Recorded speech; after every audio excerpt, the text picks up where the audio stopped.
자, 오늘 이제 드디어 6단원을 내용을 좀 정리하고 이제 생명 보러 갑시다. 116페이지 필수 예제 14번부터 풀겠습니다.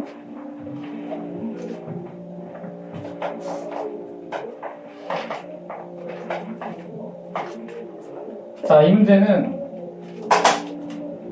트랜스퍼 RNA에 돌연변이가 나타날 수 있다라는 겁니다.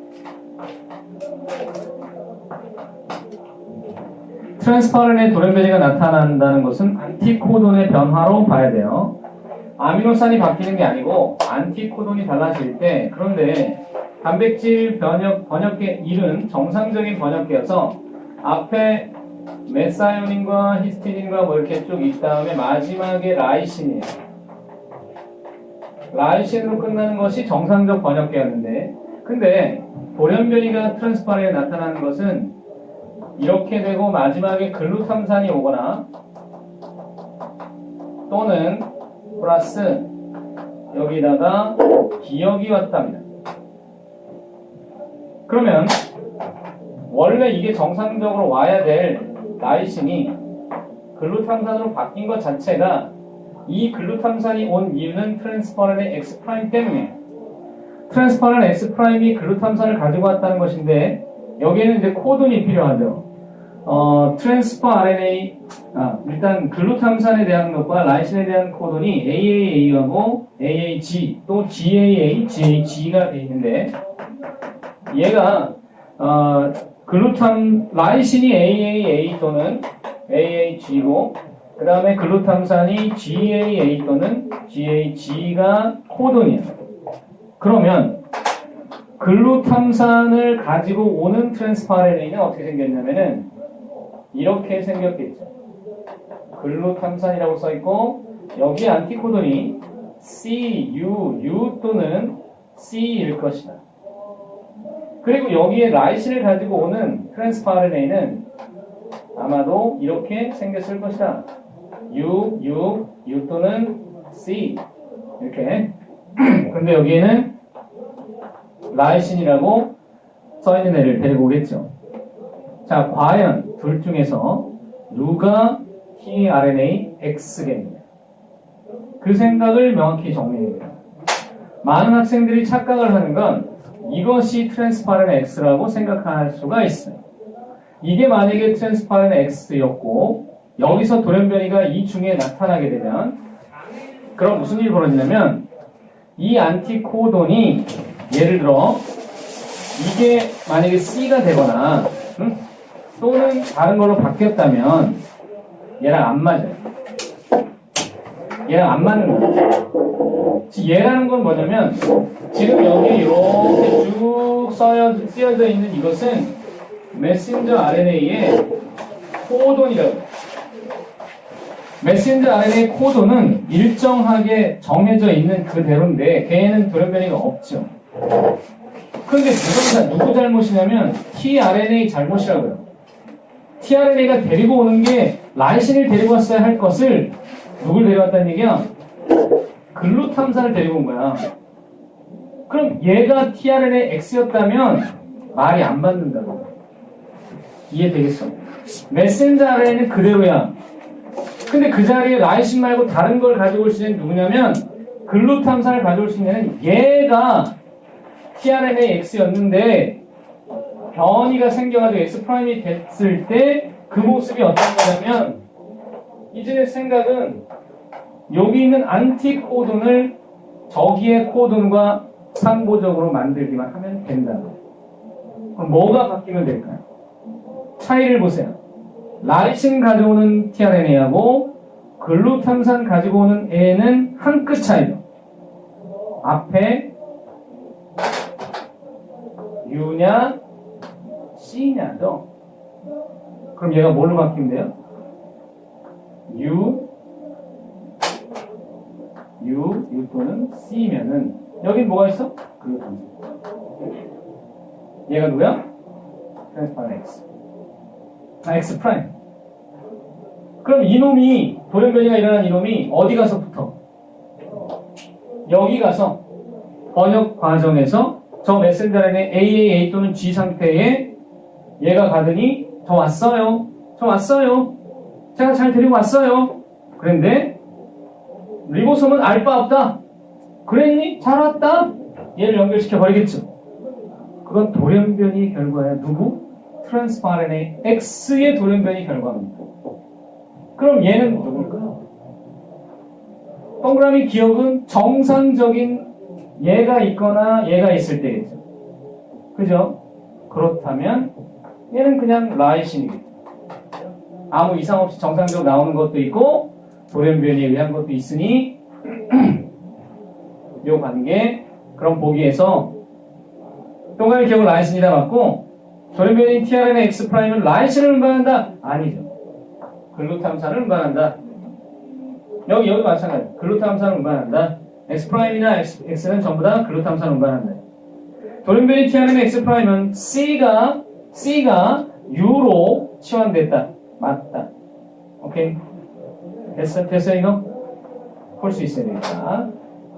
자, 그러면 이제 여섯 번째. 오페로는 이 오페로는 조절하는 건데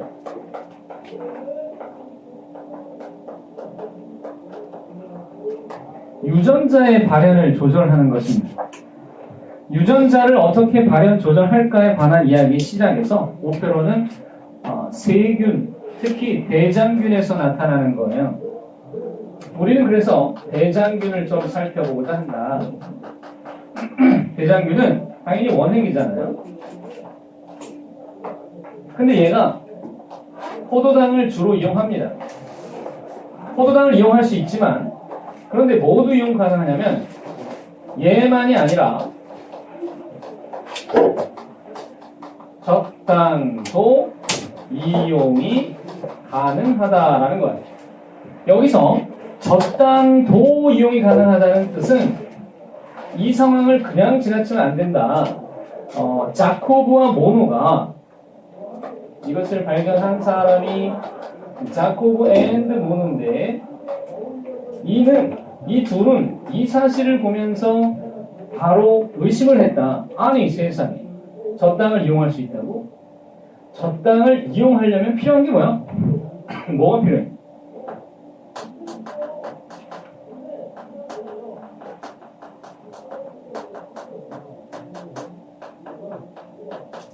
젖당 분해효소가 있다는 얘기거나 또는 좀 더 엄밀하게 얘기하면 생성이 가능하다는 뜻이에요.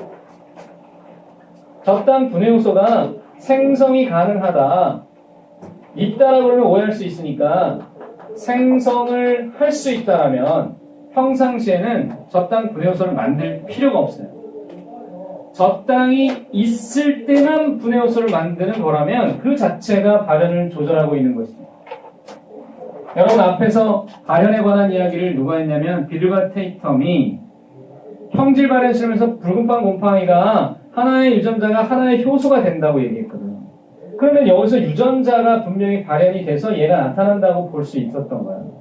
그럼 이 유전자가 이걸 만드는 유전자를 누가 조절하고 있냐면 대장균이 스스로 필요에 따라 어떨 때는 나타내고 어떨 때는 나타내지 않았다고 볼 수 있죠. 그러니까 이러한 젖당분해효소 생성 가능 메커니즘이 오페론인 것입니다.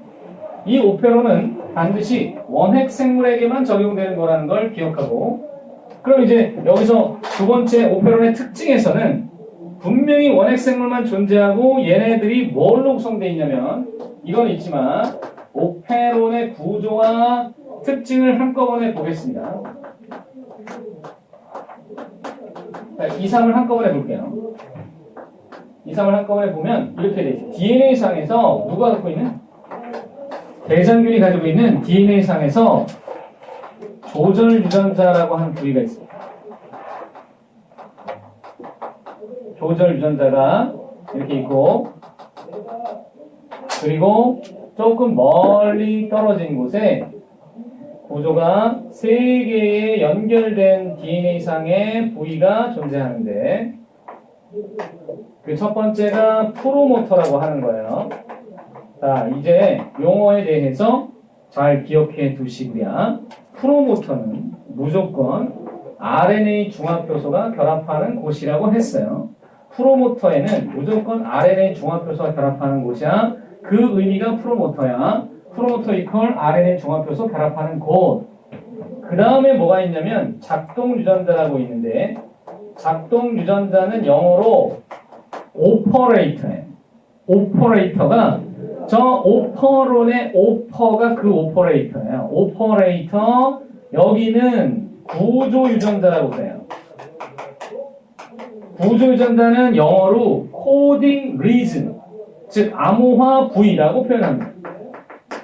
암호화 부위.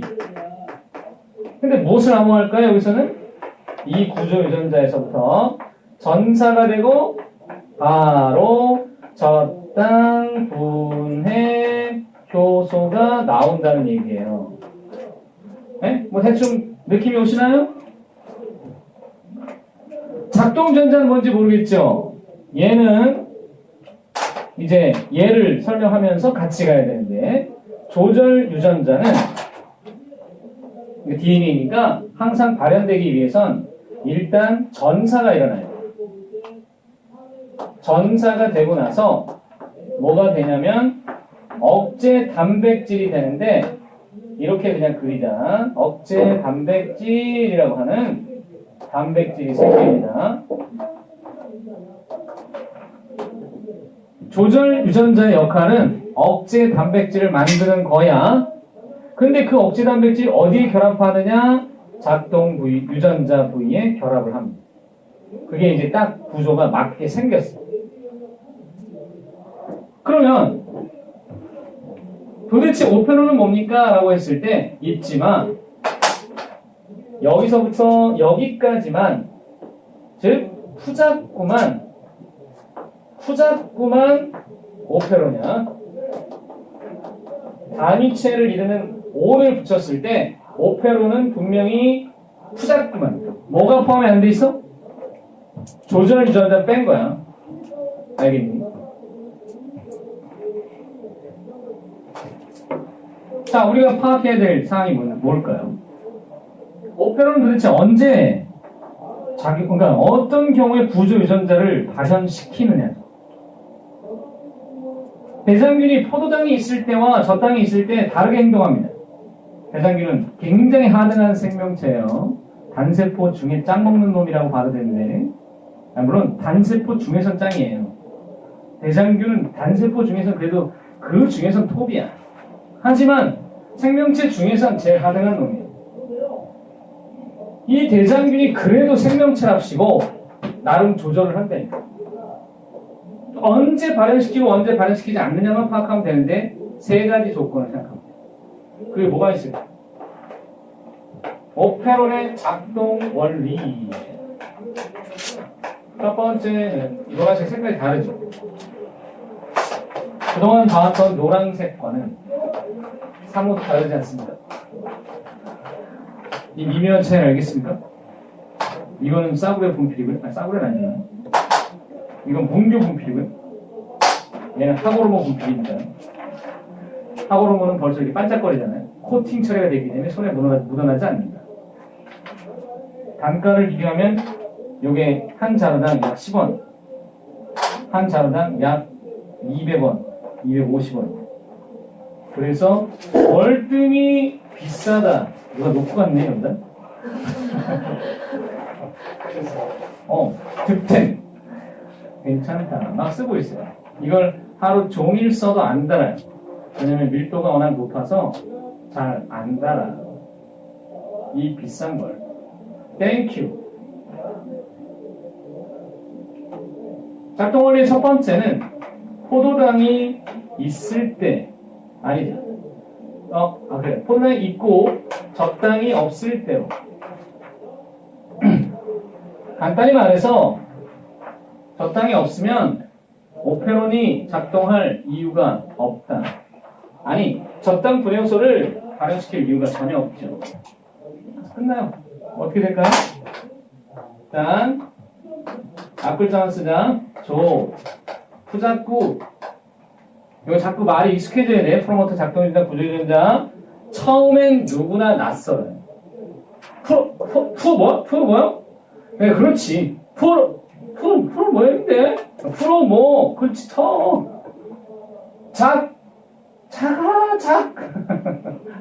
작동 유전자, 구조 유전자, 자꾸 말을 쓰면 되는 거야. 그렇게 어렵지 않은 상태가 되기까지 아주 오래 걸리지 않은데, 처음에가 좀 버거워요. 나도 기억해, 이 순간 오페라를 처음 봤을 때, 딱 느낌이 뭐냐면, 깜깜하죠. 그리고 하기 싫고, 갑자기 거부감이 빡 들고, 뭐지? 이거 해야 되나? 라는 생각이 들어요. 그런데, 그걸 그냥 살짝, 마치 허들 뛰어넘듯 살짝 뛰어넘기만 하면, 그다음부터는, 당장 가요? 라는 식으로, 그걸 굳이 생각하지 않는 단계에 쉽게 진입하니까, 조금만 참아줘. 참아라. 아, 불후의 명곡에, 에서 가수 린이 최백호 씨인가 그 분이 부른 애비라는 노래를 불렀나봐요. 최백호 씨는 여러분하고 정서가 안 맞는데 애비, 내가 네 애비다 할 때 애비다. 그 애비의 노래의 가사는 뭐냐면 아버지가 딸을 시집 보내는 마음을 이제 노래로 표현한 건데, 린이 이 노래를 부를 때 사람들이 이걸 이제 들어보라고 누가 이제 그래서 그걸 또 인터넷 유튜브에 보니까 또 누가 또 올려놨더라고. 딱 그래서 봤는데, 린이 이제 그 감성 보이스이기 때문에 왜 드라마의 노래를 이제 주제가를 부르거나 하면 많이 히트를 치고, 그래서 가수 린은 저작권 수익으로 볼 때 여가수 중에서는 백지영보다 아마 나면 낫지 못하진 않을 거예요. 벌이가 아주 괜찮다고요. 근데 린이 이제 그 감성 보이스로 이제 최백호 씨의 노래 이걸 부르는데, 거기에 있는 아줌마 관객들, 또 젊은 여자들, 결혼 막한 뭐 이렇게 그런 여자들 관객들이, 남자들도 약간 이제 울컥하고 있고, 이미 울컥하고 있는 거야. 다 눈물을 흘리고 있고, 가수 중간에 한번 울컥했고, 그러니까 사람들이 더 어디서만 이렇게 하는데, 가사에 뭐가 있냐면, 참아라. 애비가 얘기하는데, 참아야 한다고, 그래야 한다고, 애비가 이렇게 말해주고 싶은 건 그거다고, 그리고 행복하라고, 애비 바람은 그것밖에 없다고 하는데, 전부 울고 있는 거야. 사실 그 말에 안 울 딸들이 어딨어. 아버지들도 그 얘기 들으면서 막 딸이 있는 아빠들은 울컥해가지고 그냥 눈물 흘리게 돼 있어. 근데 이제 그 말, 참으라고. 조금만 참으라고. 어렵다고, 씨! 나 이제 안 해, 이제. 그래, 조금만 참자. 오늘까지만 참으면, 이제 진화야. 진화가 돼, 이렇게. 쫙, 진화가 되면서, 분류가 쫙 일어나고, 정리가 되고, 그래서 다시 새로운 마음으로 할 수 있으니, 조금만 참아라. 참아야 하느니라. 간단해요. 여기 가서 달라붙으면 돼요. 달라붙으면 끝난 거야. 무슨 일이 벌어지지 않냐면, 프로모터가 작동 유전자하고 약간 겹쳐져 있어. 그래서 여기가 지금 온전한 상태가 아니에요. 그럼 RNA 중합효소는, 지금 이 달걀 모양의 RNA 중합효소가 놀고 있네? 그러면 전사가 안 일어나요. 이걸로 끝이에요. 그거예요. 끝. 두 번째 조건이 뭐 있을 수 있니? 두 번째 조건이 뭐니? 이번에는 거꾸로 가는 거죠? 여기서 깜짝 퀴즈. 적당히 뭐예요? 포도당 플러스 갈라토스로서 소위 2당이에요. 이거는 단당이에요. 2당을 이용할 수 있어요. 여러분 저당 분해할 수 있나? 만약에 여러분이 저당 분해 못한다면, 저당 분해를 못 만든다면 우유 먹었을 때 소화가 안 된다는 얘기야. 저 우유 잘 먹는데요? 그럼 몸에서 저당 분해소가 나온다는 얘기야. 그러니까 우유를 먹느냐 못 먹느냐에 따라서 다른 거야. 너네는 먹지, 나는 잘 못 먹어. 나는 저당 분해소가 적기 때문에 저당 불내증이 있어서 일반 우유를 먹으면 속이 막 부글부글 그렇게 된다고. 그래서 뭘 먹는다? 별다방에 라떼를 먹어본 일이 없어요. 근데 누가 그 라떼를 학원에서 보면 이제 애들이 꼭 재수생들이나 이렇게 보면 가끔 여름에 커피를 줄 때가 있어요. 애들이. 선생님 이것 좀 드세요라고.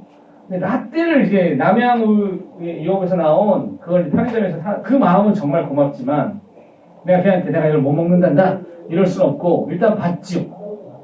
냉장을 해야 되는 그걸 받아서 라떼라고 거기에 우유 함량 50% 이상 딱 써있는데 참 고맙지만 내가 걔 보고 이거 내가 못 먹어 이럴 수 없기 때문에 고마워 그리고 받고는 갈증을 하는 거지.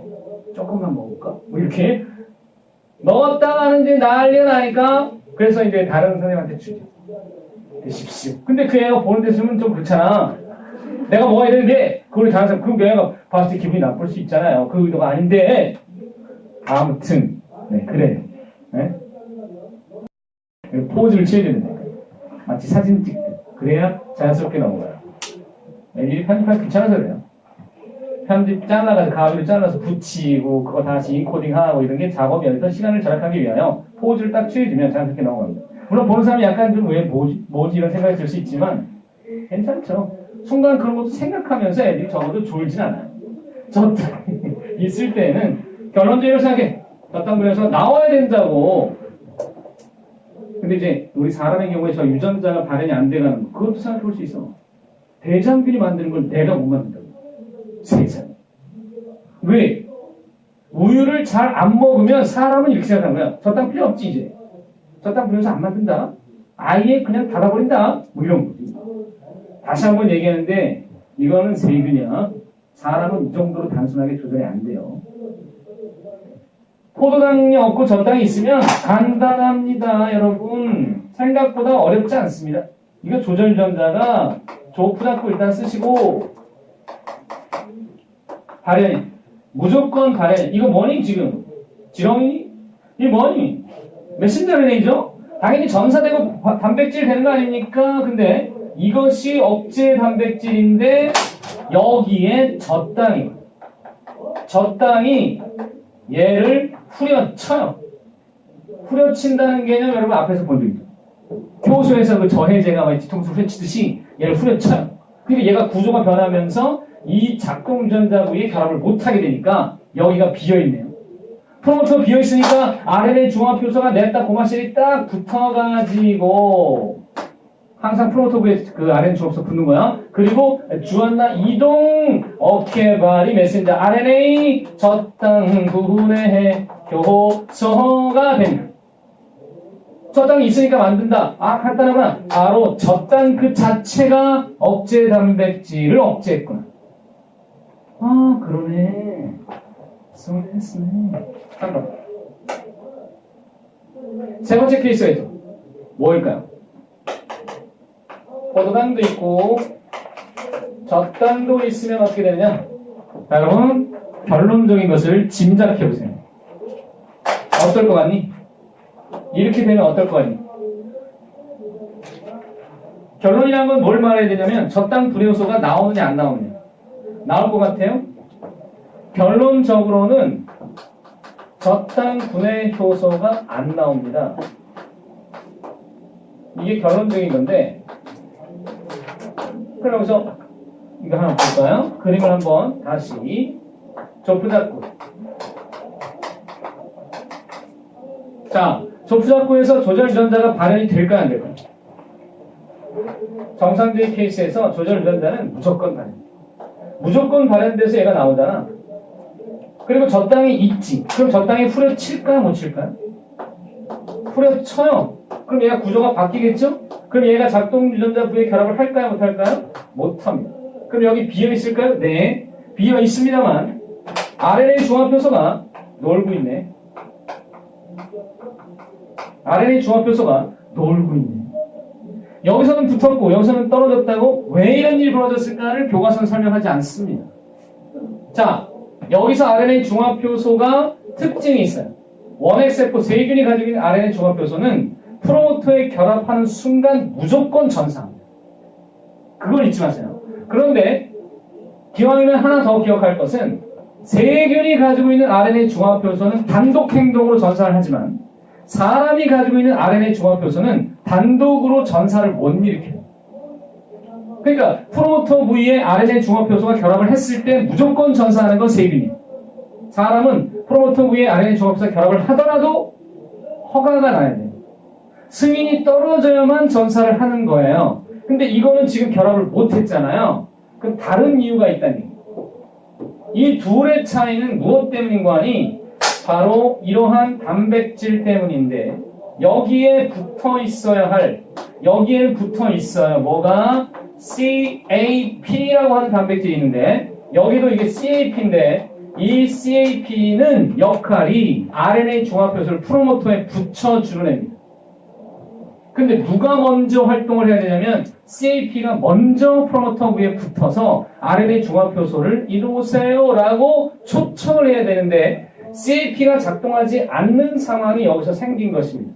그것은 얘 때문에 Cyclic AMP 사이클릭이에요. 사이클릭이라는 건 인산기가 고리 구조로 형성돼 있어. 하나밖에 없을 경우에 그런데 이게 모노포스페이트예요.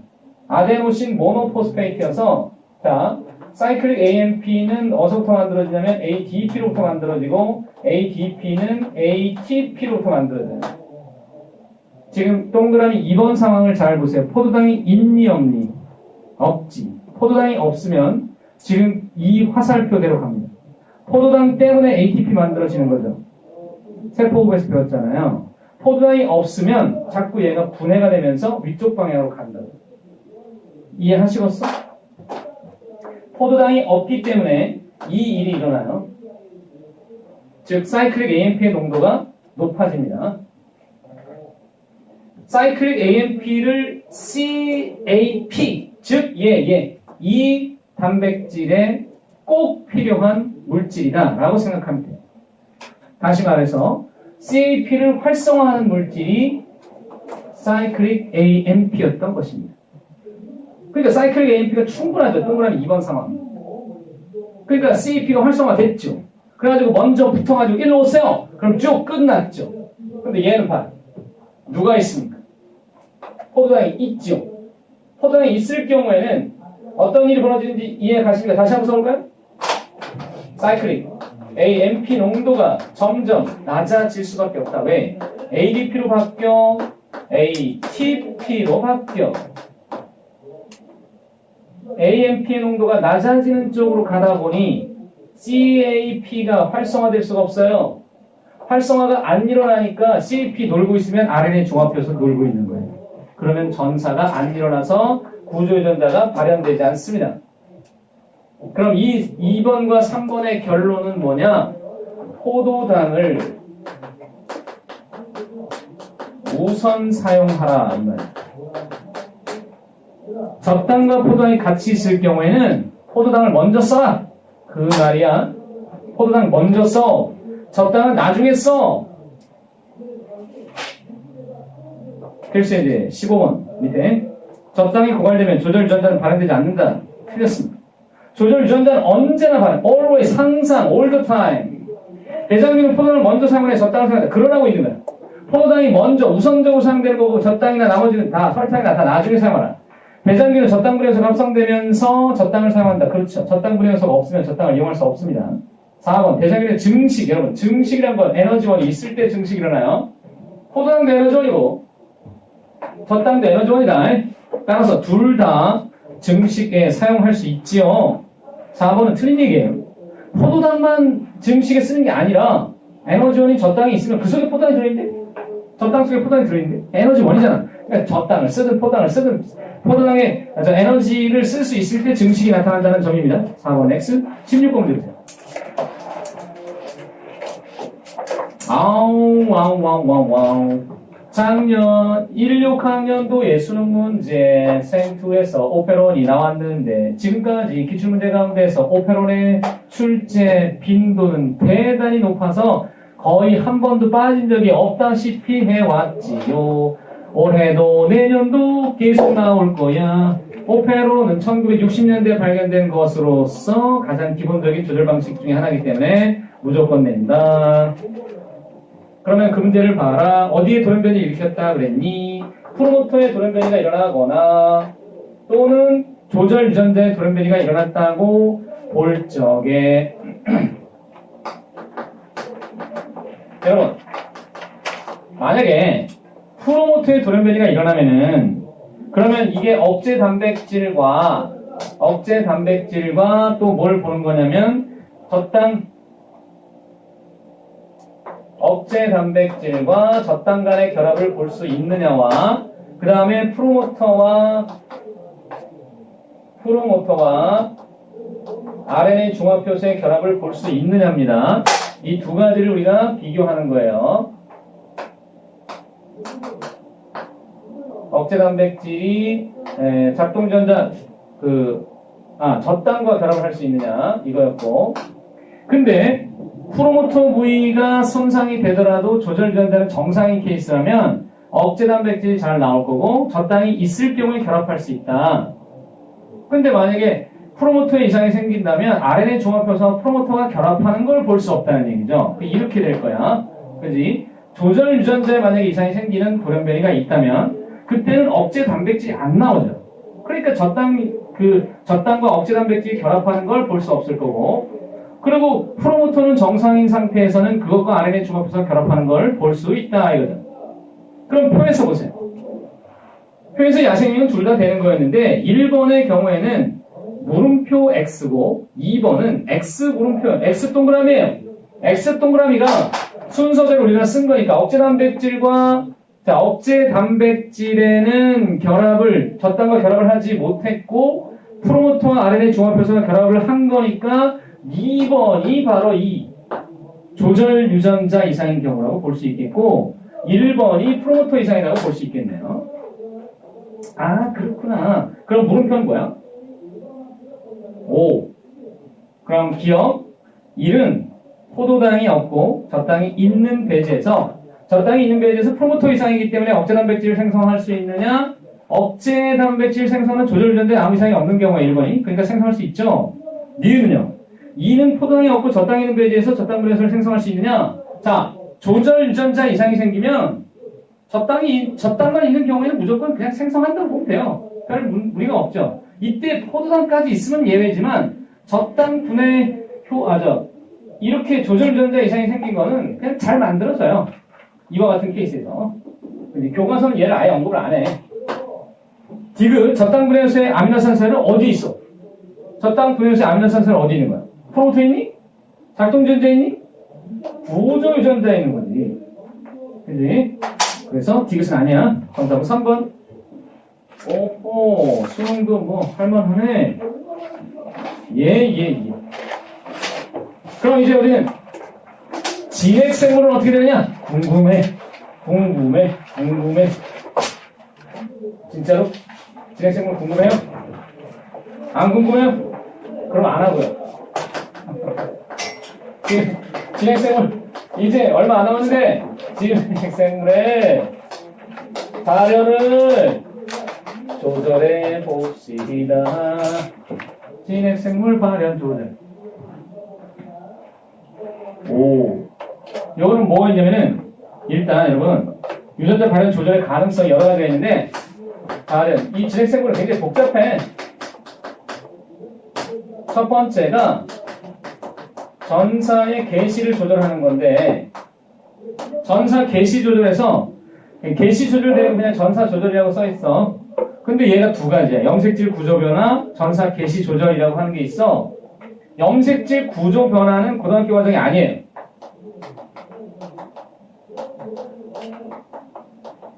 참고로 염색질 구조 변화는 아는 사람이 별로 없어요. 그래서 누구한테 물어봐도 대답이 이렇게 안 나와요. 그러니까 이거는 그냥 몰라도 되겠지. 그럼 뭐 해야 하느냐? 개시 조절. 근데 여기 뭐라고 써있니? 이런 걸 알아야 돼. 시험에 무조건 나와. 안 나오시면 찢어. 이거 방사 인자야. 그리고 지금 하는 이야기들은 핫하다는 얘기 뭐냐면 지금 최신형의 이야기인 거거든. 따끈따끈한 핫포테이토지. 얘네들이 시험에 잘 나오는 이유는 교수들이 이런 것을 연구하는 사람들이 많고 앞으로 더 연구해야 된다는 어떤 중요성을 부각시키기 위해서라도 시험에 냅니다.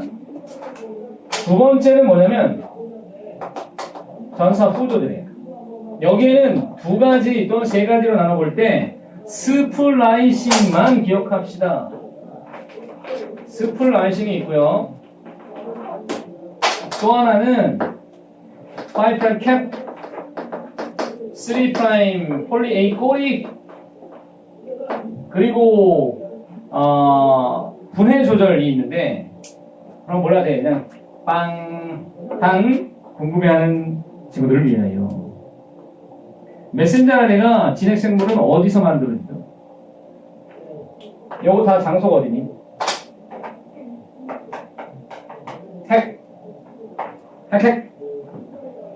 핵에서 만들어진 메신저 아래가 세포지로 나가면 누가 기다리니? 리보솜이 기다리죠. 리보솜이 기다리고 있는데 리보솜이 딱 그러는 거야. 메신저 아래가 왔어. 리보솜이 야, 네가 진짜 핵에서 왔는지 내가 어떻게 아냐? 네가 만약에 바이러스의 메신저 RNA면 나보고 바이러스를 증식하는 얘긴데 난 그렇게 못하지. 그래서 리보솜이 나 안 한다고. 난 네가 진짜인지 아닌지 믿을 수가 없어. 그래서 안 할 거야. 근데 메신저는 분명히 그럴 의무가 있어. 제가 진짜 맞아요. 저 DNA에서 우여곡절 끝에 만들어진 제가 그 메신저가 맞아요. 라고 증거를 내밀어야 되는데 그 증거가 얘네들이야. 5번 말단에 모자 쓰고 있고 마지막 3번 말단에 꼬리가 있어. 아니, 저 봐봐요. 모자하고 꼬리 안 보입니까? 저 제대로 만들어진 건 맞다고요. 그랬더니 리보솜이 맞네. 이리로 와. 그렇게 하는 거예요. 그게 없으면 안 돼. 이거 붙이는 작용이 또 있어. 근데 이런 애들은 대장균은 없다. 얘가 뭐냐? 스플라이싱이라는 건 한마디로 인트론 제거. 또 새로운 용어가 나왔네요. 네, 새로운 용어. 세 번째는, 또 네 번째는 뭐예요? 동그라미 3? 번역 조절? 어쩌라고? 단백질 합성 개시 속도 조절? 고등학교 과정 아니에요. 안녕.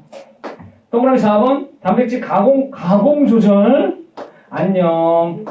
동그라미 3, 4 모두 지워도 돼요. 그럼 알아야 될 건 뭐냐고? 1, 2 전사 인자와 스플라이싱인데 여기서 스플라이싱을 먼저 얘기할게. 왜냐하면 진핵생물의 유전자 구조를 좀 이해해야 되니까. 진핵생물의 유전자 구조를 이해해야 되는데 아하 요호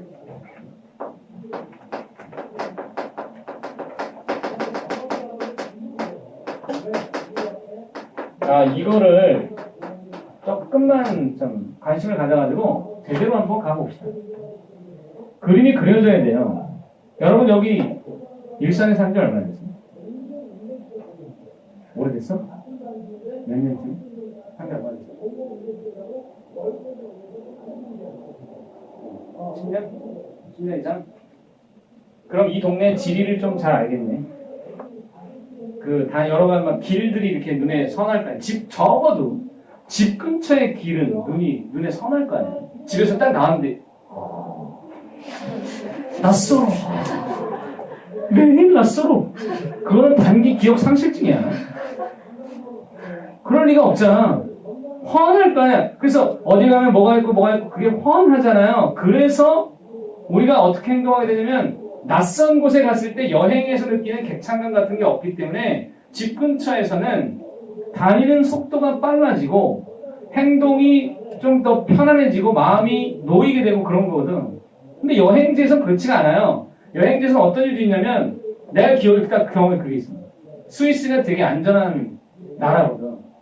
스위스는 유럽에서도 제일 여행하기 편한 나라 중에 하나인데 거기에 루제른이라는 도시를 갔어.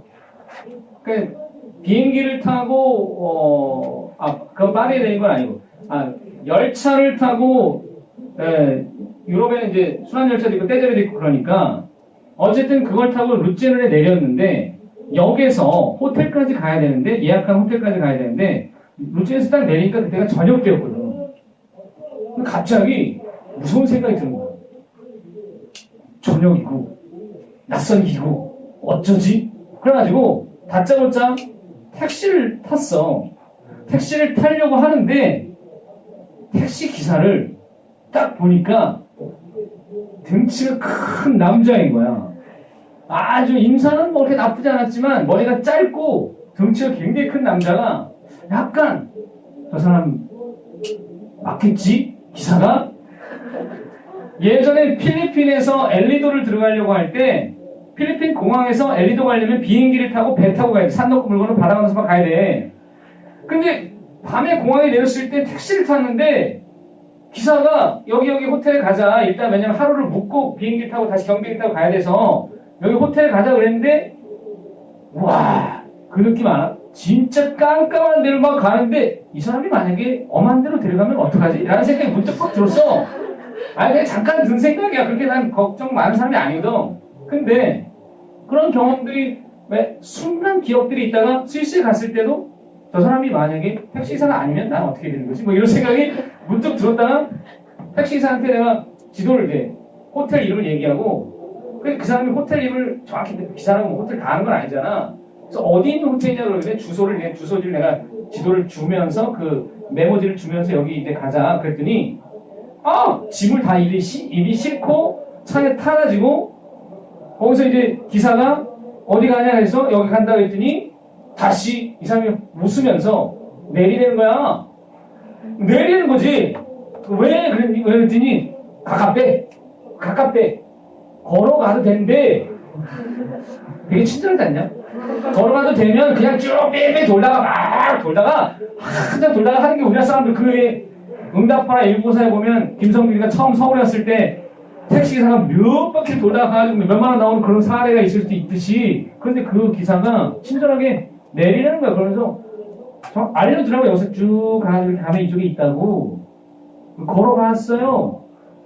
짐을 끌고 쭉 걸어가는데 그 스산해 보이는 거리가 누가 저쪽에 젊은 애들이 막 오는 거야. 왜냐면 그게 파리 여행 이후에 온 모습이라 그랬어. 파리는 흑인들이 무섭거든. 그건 나중에 또 얘기할게. 근데 어쨌든 이렇게 오는데 가족들이야. 단란해 보이는 가족들이지. 굉장히 편안해 보이는 모습으로 지나가요. 그리고 이제 날이 밝아서 그 동네를 쫙 봤는데요. 진짜 편안한 곳이었다고요. 알고 나면 아무것도 아닌 것들. 심지어 그 얘기 안 했나? 스위스에서는 그냥 길거리 인도에 이렇게 서 있으면 동양인이 서 있으면 지나가는 스위스인들이 막 물어봐. 왜 서 있어요? 뭐 도와줄 거야? 버스 정장 버스 찾나? 버스 기다리나? 정장 저쪽에 있는데? 얘 됐다 그러는데 그 이뻐서 쳐다보고 있으면 가서 물어보고 막 인사하고 그러면서 가면서도 계속 쳐다보면서 잘 가라고 have a nice day 이러면서 인사하고 생전 처음 보는데 막 애들이 막 말 걸고 어서 왔냐 그러고 그럼 이제 얘기를 안 하고 있으면 꼭 그런다? 지금은 아니지만 그때만 해도 Chinese? No. Japanese? No. 왜? 코리안이라고 그러면 이제 그때는 코리안? 뭐 이랬는데 지금은 처음부터 코리안이라고 물어봐요. 왜냐면 한류가 있어서 Are you Korean? 그러면서 막 한국말 하죠. 강남스타일 맨날.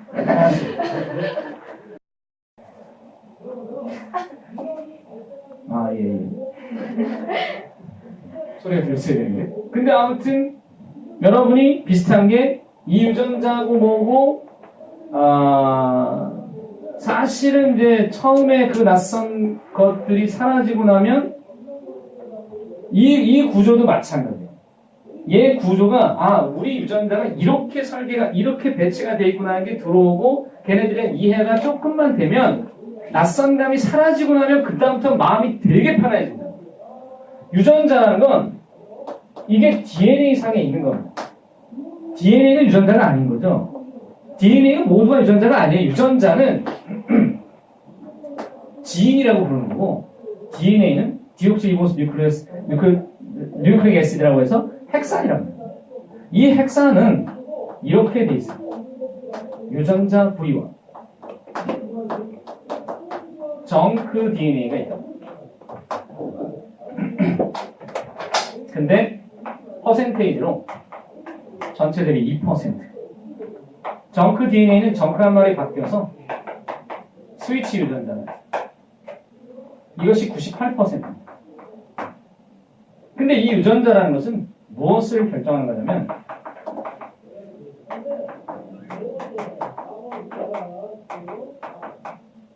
단백질 암호 부위를 말합니다. 단백질을 만들 수 있는 부분을 유전자라고 해요.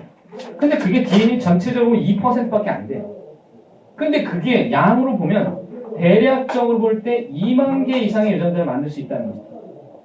2만 개 이상의 단백질을 만들 수 있다고 추정하고는 있어. 근데 그 중에 몇천 개만 필요해요. 한 3천 개 정도면 우리 몸에 있는 단백질의 종류를 거의 다 만들 수 있다는 거죠. 그럼 중복되는 부분이 있거나 또는 아직 알려지지 않은 영역이 있거나 발현되지 않는 부분이 있을 수도 있다. 얘네들은 뭐냐면 스위치로서 일종의 조절 유전자 부위인데, 그런데 이것도 이 유전자의 단백질 암호화 부위가 이게 아까 저기 이제 이 원핵의 경우에는 그냥 원핵 세포라면은 구조 유전자 부위라고 해가지고 거기서 이렇게 세 파트로 나눠져 있고 하나 둘 세 개 알파 베타 감마의 폴리펩타이드 만들어져서 합쳐지면 그냥 단백질이 되는 건데, 효소가 되는 건데, 사람은 이렇게 안 생깁니다. 사람의 경우에는 또는 진액의 경우에는 어떤 식이 있냐면은 유전자 부위, 그 소위 실제 유전자라고 알려진 이거에서, 물론 이제 저거는 정확히 얘기했지만 만약에 우리 몸속에서 저당분해 효소가 만들어지는 유전자 부위가 있다, 그것을 살펴보더라도 이것들이 이렇게 돼 있어요. 엑손 1, 엑손 2, 엑손 3, 이거 지우고, 그리고 가운데 부위에 인트론 1, 인트론 2, 이런 식으로 중간중간에 인트론이라고 하는 비암호화 부위가 있습니다.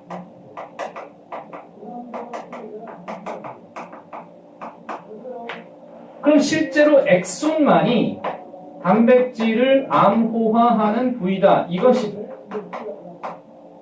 왜 이렇게 설계가 되어 있을지에 대해서도 우리가 짐작이나 해보자는 건데, 스플라이싱은 다른 게 아니라 지금 이게 DNA 상태에서부터 이래요.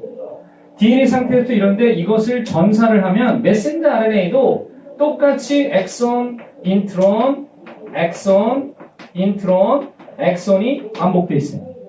이것은 첫 번째 전사를 했을 때 그렇습니다.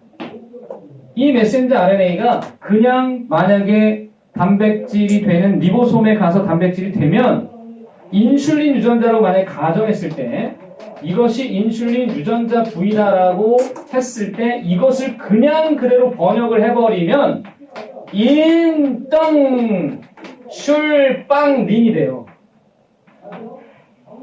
이해했습니까? 인슐린이 안 나온다고요. 뭐야 이게 인덩 슐빵 린이 뭐야? 그게 잘못된 상태로 되기 때문에 반드시 뭘 해야 되냐면 그대로 번역하지 않고 뭘 이렇게 해야 되냐?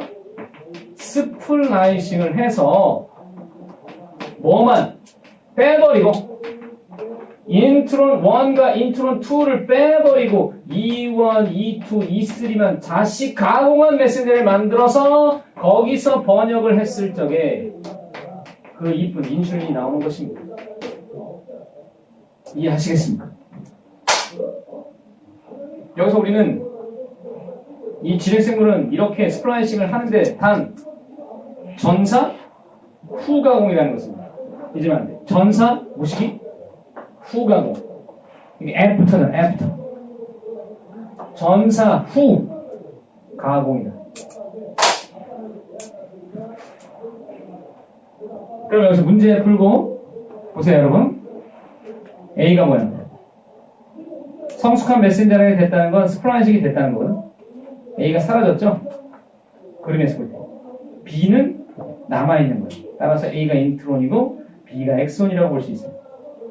이 과정은 세포질에서 일어나는 게 아니라 메신저 RNA를 만드는 모든 과정은 핵 속에서 나타나서 완전히 스플라이싱이 끝난 이후에 성숙한 메신저 RNA가 핵 밖으로 나가는 거예요. 그래서 니은은 틀렸다. 이 과정은 전사 후에 일어난다. 맞아요. 3번은 맞다. 했죠? 잠깐 쉬었다가 우리는 더 얘기를 하겠습니다. 예.